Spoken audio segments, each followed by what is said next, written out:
What's up, guys? I just got back from watching Fantastic Four First Steps. Now, the question is, was Fantastic Four fantastic? Well, going into this movie, there was a lot of conversation online about what's going to be better. Is Superman going to be better, or is Fantastic Four going to be better? You know, because they came out around the same time.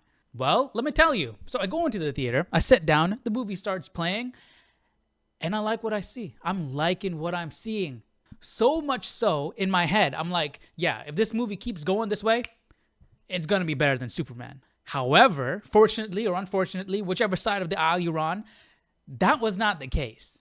This movie was not great. I mean, it was not terrible. It was not a bad movie. Going into this movie, I feel like I was one of the few that actually liked the trailers. I thought the trailers were cool and I was intrigued. But coming out of the theater, walking out of this theater, this movie felt hollow. It felt like there was no real substance here. But before we get into the negative, before we get into all of that, let's talk about what I liked about the movie, because there are things that I did really enjoy. The intro, the opening of this movie, I liked it. I liked it a lot. I wish Superman had had something like that, where you got to see him in his prime. Like, we started off, it's not a Superman review, but we started off Superman with the first day he lost a fight, not the 3 years before where he was dominating and being really cool and all that stuff, you know? Like, here, you got to see the Fantastic Four in their prime, them saving the Earth and everybody loving them and them just doing a super good job, and it was cool. You got to the vibe. Okay, this is the main reason what I liked about the movie.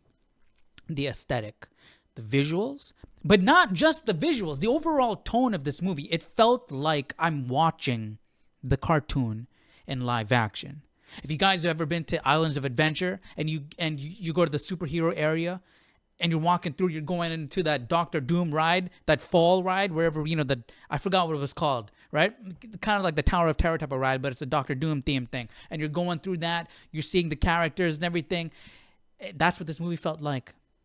It felt like I'm stepping in. It felt like I was in Islands of Adventure in that Doctor Doom Fantastic Four area. It felt like the cartoon come to life.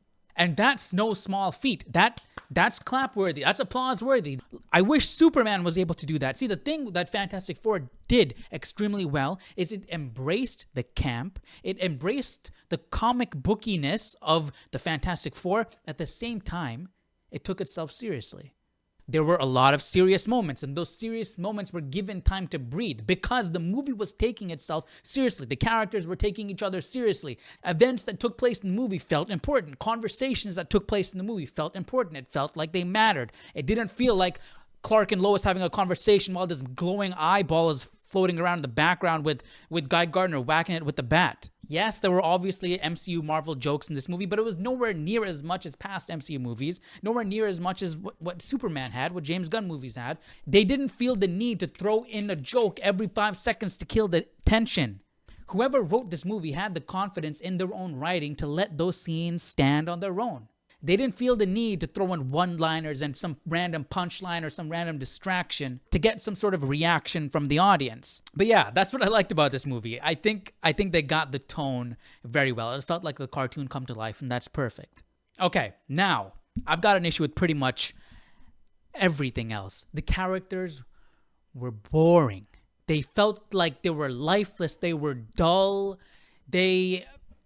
If you look at the Fantastic Four with Jessica Alba and Chris Evans, all those Fantastic Four, those characters had so much more personality.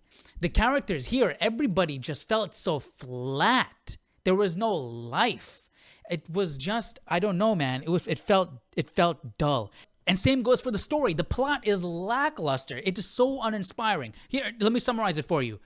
Threat comes, they push the threat away. Done. The end. Movie's over. That's literally it. Galactus comes to Earth and I'm not kidding you, dude. They literally push him away. The plot is just, it's so uninspiring, and the way it's delivered is boring because the characters are boring. This movie was literally just a game of cat and mouse in the worst way possible. Galactus wants to come to Earth because he's starving and he didn't have lunch, but the Fantastic Four are like, yeah, no thank you. We're going to teleport the entire Earth randomly somewhere else and leave you looking like John Travolta from Pulp Fiction. But that plan fell through, so we're going to lure you like Godzilla in 2001 with the pile of fish, except the pile of fish is a baby, and you're going to come over here, and then we're going to teleport you away. Oh, by the way, Sue Storm dies just like Luke Skywalker. She uses, she dies by the Force, right? She uses her powers, and it exhausts her, and she dies. But then her son brings her back to life because he is a cosmic entity, right? He has the power of a space god, right? He has infinite power, and that's why Galactus wanted him. He wanted Franklin to replace him. And it seems like someone else has an eye on Franklin as well. One of the end credits was Doctor Doom coming to pay Franklin a visit. But anyways, this movie was a letdown. Every single character was subpar compared to those first two Fantastic Four movies. Well, I take that back. Maybe except for Galactus, because Galactus actually looks like Galactus in this movie. And let me just reiterate this again. They're not bad. I'm not saying the movie was bad. I'm not saying the character's bad. I'm not saying the acting was bad. It was just not as good as it could have been. The Thing was fine. I thought I would have an issue with his voice, but it's fine in the movie. And I really liked his design. But his personality was much better in those first two Fantastic Four movies. Johnny Storm, I think visually he looked better in those first two. I don't know. I keep saying Transformer in those first two Fantastic Four movies, but he was fine in this. Mr. Fantastic. There was a whole lot more stretching in those first two Fantastic Four movies. But again, he was fine in this. I feel like he felt like Reed Richards, but he was more interesting in the first two movies, in those first two Fantastic Four movies. Sue Storm, same thing. I liked the speech that she gave while she was carrying the baby. That was nice. But she screamed a lot in this movie, by the way. She screamed, especially when she was pushing Galactus. She really gave it her all in that scene. That was a guttural scream as she was pushing Galactus away. But yeah, there's not much more I can say, dude. This movie but Stingray was in this movie. If you guys watch Cobra Kai, you're a fan of Cobra Kai, Stingray was in this movie. So, I mean, that was something cool. That was something good about this. But yeah, do I recommend you guys watch this movie? If you guys want to watch this movie, don't watch this movie and go watch The Incredibles. That's my recommendation. Go watch The Incredibles. And just all you need to know is this is your Fantastic Four. This is the cast. That's it, dude. You need to know nothing. That's it. But that's it, guys. Let me know your thoughts down below in the comment section. If you've seen the movie, let me know what you think. If you haven't seen it, are you going to go watch it? Let me know your thoughts down below. And I'll see you all in the next video. Take care. Bye-bye.